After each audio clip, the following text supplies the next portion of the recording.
자신의 비서를 성폭행한 혐의를 받고 있는 안희정 전 충남지사의 1심 선고 공판이 오늘 오전에 열립니다. 법원이 이번 사건 쟁점인 업무상 위력을 어떻게 판단할지에 따라 안 전 지사의 운명이 갈리게 됩니다.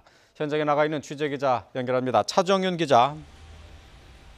네, 서울 서부지방법원에 나와 있습니다. 네, 오늘 1심 선고가 내려지는데요. 안 전 지사의 선고 결과 언제쯤 나오게 됩니까?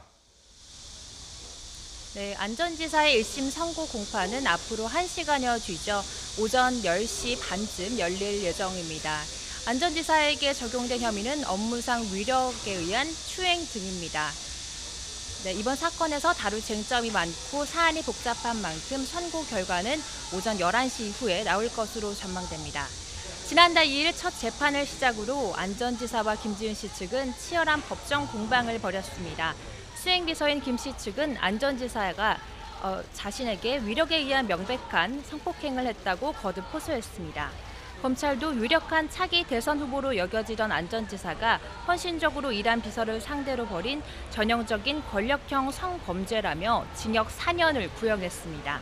이에 대해 안 전 지사 변호인단은 무죄를 주장하고 있습니다. 애정 감정에 의한 합의 관계였을 뿐 업무상 위력을 행사한 적이 없어 죄가 성립되지 않는다는 겁니다.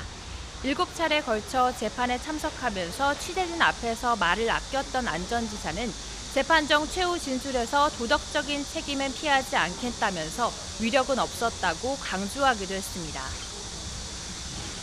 네, 이번 사건의 주요 쟁점은 어떤 것인지 다시 한번 정리해 주시죠.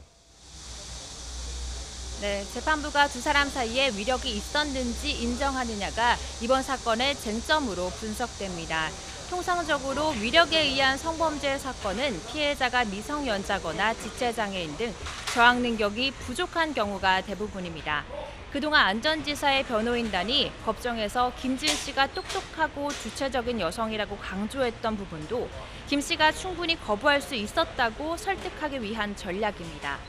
이에 대해 검찰 측은 안 전 지사가 김 씨에게 보낸 되념치 말라는 메시지 등을 증거로 내세우며 강압적으로 지시를 내리고 명령을 따르는 갑을 관계였다는 논리를 펼쳤습니다. 특히 이번 사건에서 주목해야 할 점은 사안의 특성상 양측 모두 직접적인 물증이 없다는 부분입니다.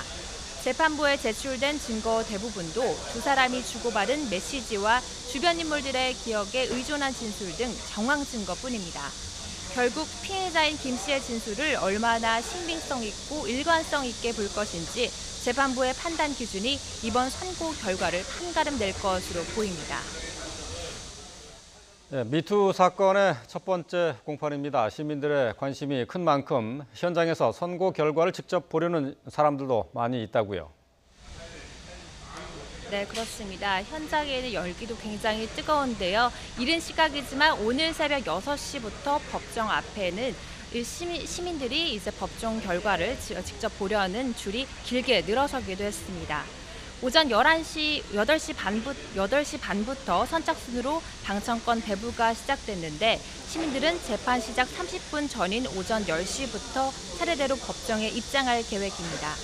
기자단도 재판정 내부 30석만 배정돼 치열한 자리 다툼과 열띤 취재 열기를 보이고 있습니다.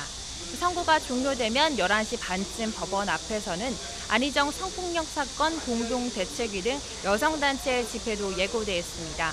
공동대책위는 이번 선고 공판에서 희망과 변화의 시작이 될 재판부의 현명한 판결을 기대한다며 피해자를 지지하는 성명을 밝히기도 했습니다. 지금까지 서울 서부지방법원에서 YTN 차종윤입니다.